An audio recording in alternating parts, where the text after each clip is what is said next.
大家好，我是艾琳。一到夏天，做菜用的最多应该就是花生米了吧？不管是做下酒的小菜、凉面、凉拌菜，总是要放上一些花生米。炒花生米的时候，很多朋友都是直接倒油下锅炒，其实这样是不对的。直接倒油下锅的话，不但炒出来的花生米不够香脆，还特别容易溃软。今天分享一个炒花生米的小技巧，我总结了以下几点。炒出来的花生米出锅酥香嘎嘣脆。下面我们一起来看看是怎么做的吧。这一次我们用白皮花生来做示范。第一点，首先我们把花生米倒入大碗中，把里面发霉或者坏掉的花生，我们一定要把它挑出来，不然做出来就会影响口感，炒熟以后会特别苦。而且花生本身是富含油脂，而且喜欢生长在阴凉潮湿的地方，因此成为最容易感染黄曲霉素的农作物之一。然后我们在花生里面加入清水，水要完全可以没过花生的表面，把它轻轻地揉搓几下，尽量把表面的细菌和灰尘清洗干净。看一下，清洗过的花生水里面已经非常脏了。清洗2遍后，我们把花生放进一个大碗中，无需晾干水分。第二点，在碗里加入2勺白醋。白醋是可以起到一个消毒杀菌的作用，而且添加白醋后，炒出来的花生会更加香脆，减少了花生皮的苦澀味。醋味在炒的过程中也是会被蒸发的。我们用筷子给它搅动搅动，让白醋均匀地包裹在花生米的表面。第3点，炒的时候切记不能直接往锅里倒入油，因为清洗后的花生表面已经含有大量的水分，此时如果放油直接炒，就算出锅的时候花生是酥脆的，但存放的时间长了就会慢慢变软。因此锅里先不要开火，先把花生米倒入锅中，先不要放油，开最小的火，慢慢的去翻炒，用锅铲不停地翻动。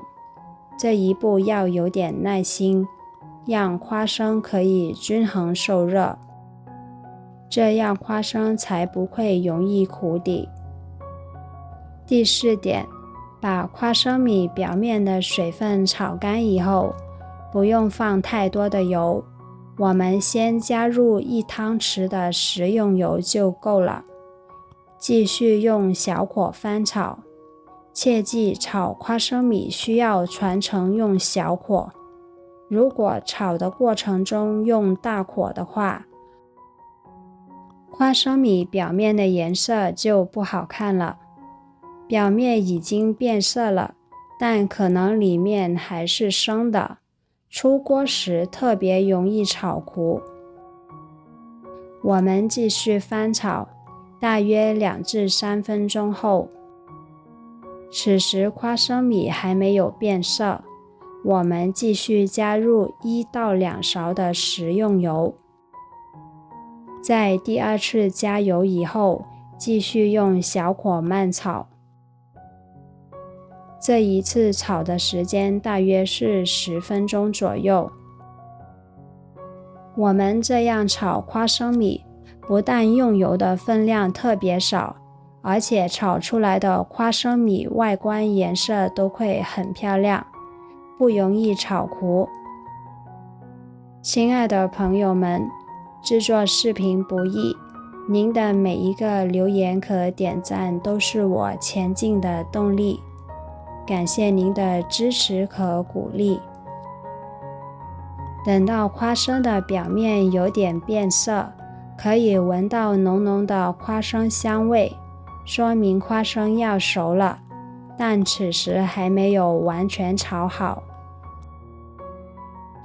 这时可以关火了。第5个重点来了，让花生更加酥脆的关键，就是此时在锅里加入少量的白酒。锅内的高温会让白酒迅速挥发，白酒不但能带走花生表面多余的水分，而且还可以帮助花生迅速的降温，这一点千万不要忘记。